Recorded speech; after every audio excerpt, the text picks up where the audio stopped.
What's up everybody, I'm Seth Fowler and today I'm reviewing the upcoming Adidas YEEZY 700 V2 in the cream colorway, which yes, looks very similar to the Statics, but apparently it's a different shoe.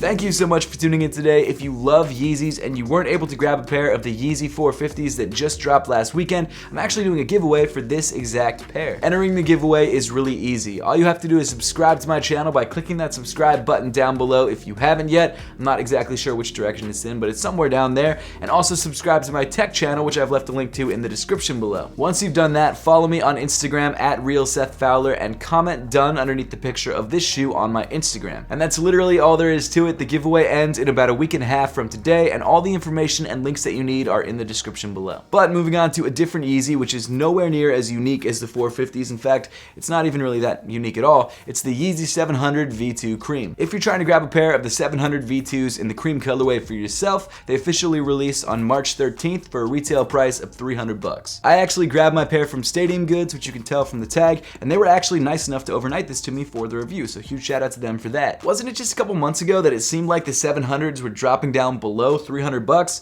and now for some reason the 700 V2s are still $300 and the V1s aren't? Not sure exactly what the deal is with that. So as I've been alluding throughout the intro of this video, the Yeezy 700 V2 Cream looks a lot like a previous pair of 700 V2s. I mean, it really looks like a dirty pair of 700 V2 Statics, which I guess is a good thing for a lot of people who missed out on that pair and don't want to pay $700 retail, but at the same time, it's like not that exciting. The 700 V2 Statics first released back in the end of 2018 and were the very first 700 V2s to release. Now, almost 3 years later, we're essentially getting a retro of that shoe with some slight color variations, which I guess isn't a bad thing, but we've seen so many different earth tone Yeezys at this point, and I get that's totally his vibe and his aesthetic, but when it comes to the 700 V2s, that's really all that we've seen. While I don't personally love the 700 V1 Suns, I do love the fact that they're trying something different and they went for a crazy bright colorway. But when you move over to the 700 V2s, like, this is pretty much the wildest colorway that they've had. They've had a brown one, a gray one, this color essentially again when it first released, maybe a black one, I'm not 100% sure on that. Actually, what I kind of wish that they would do is release a Wave Runner colorway on the V2s. Like that initial V1 colorway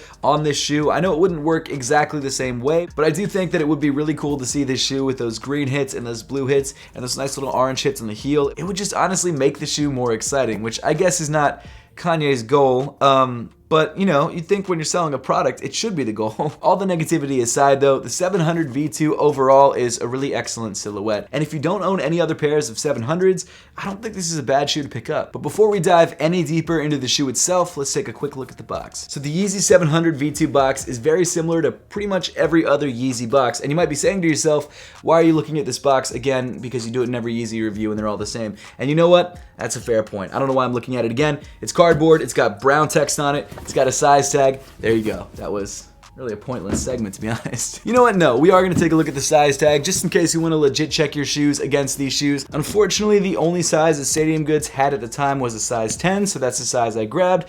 It won't fit me, to be honest, but I know what the shoe feels like because I've had multiple pairs of 700 V2s, so when we get to the sizing portion of the video, I'll still be able to give you guys my honest feedback. Oh, and the official colorway of this shoe, as you probably could have guessed, is cream, cream, cream.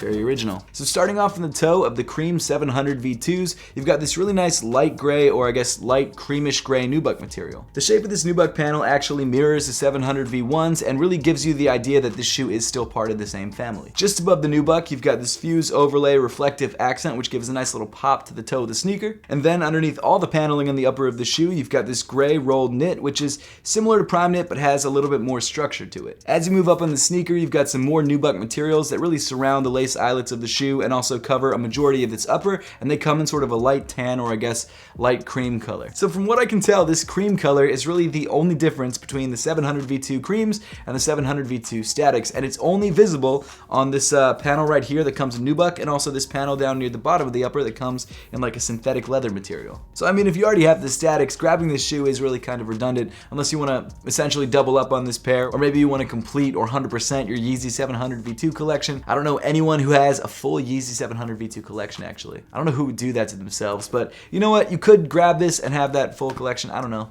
It's a good shoe. It's just very similar to another shoe. Not the worst thing in the world. As you move up on the shoe, you've got some more nubuck, except this time around in gray, as well as some more reflective material holding the bottom laces in place. Speaking of the laces, on this pair of 700 V2s, you get these oval laces that come in gray with 3M hits, and it looks like these are the only laces you're gonna get with this pair of sneakers. It didn't seem like there was any other pairs of laces in the box. But really, I wouldn't have switched them out anyway. I feel like they look fine on this shoe, and I'm not usually one to switch out laces, so it's not that big of a deal. Then underneath the laces, on the top of the tongue, you've got more of that rolled knit material, also in gray, which actually I guess is slightly more premium than the knit that you have or the mesh that you have in the 700 V1s. But I just really don't think that that's the reason that these shoes are so much more expensive than the 700 V1s. I'm not sure what the reason is, but I don't think it's that. Around the top of the tongue, you've got more 3M or reflective accents that act as lace loops for the upper laces. And then moving inside the sneaker, you've got this light gray mesh material, which actually matches the gray on the rest of the shoe pretty well. I've got to say that the padding around the ankle of the shoe is pretty nice and honestly pretty similar to that of the 700 V1s.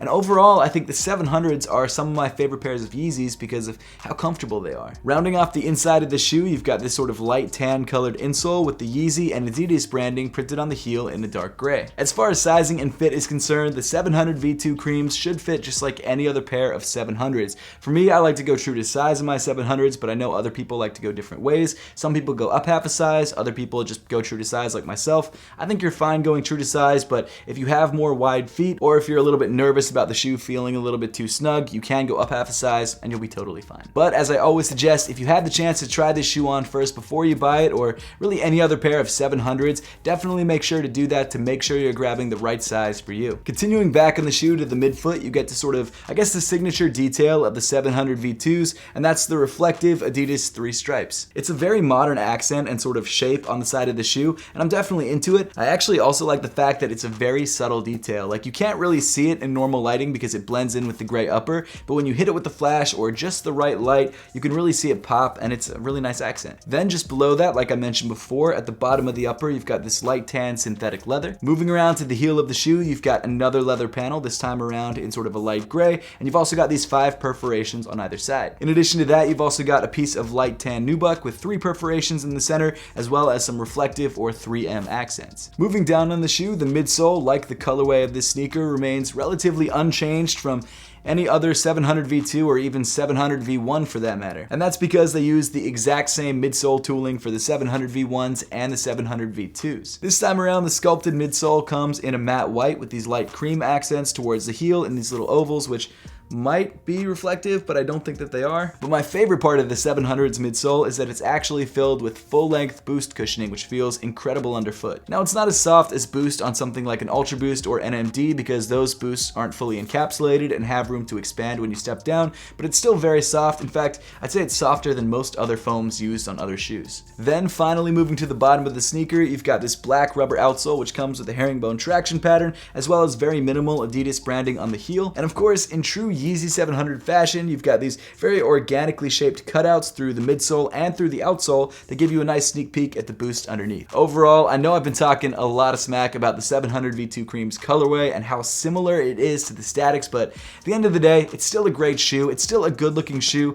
and if you missed out on the Statics originally, this is an excellent way to go. Will this shoe be difficult to get? I'm not 100% sure. I would expect that it's going to be harder to get than most other pairs of 700s. One, because they don't release a lot of pairs of 700 V2s, and it's been a minute since the last pair that they released, so honestly the hype might be a little bit higher than usual on this pair. And also, I just don't know the production numbers of this shoe. I don't know if it's going to be very limited or very available. I really have no idea. But I would suggest, if you are trying to grab this pair for retail, make sure to be on your game, enter all the raffles that you can, because that's really the best way to grab a shoe when they first come out, because that's when they're the cheapest. But now I would love to know your thoughts on the Cream 700 V2s, and whether you're planning to grab a pair for yourself, or maybe you already have a pair of Statics and you're good to go. So make sure to let me know in the comment section down below.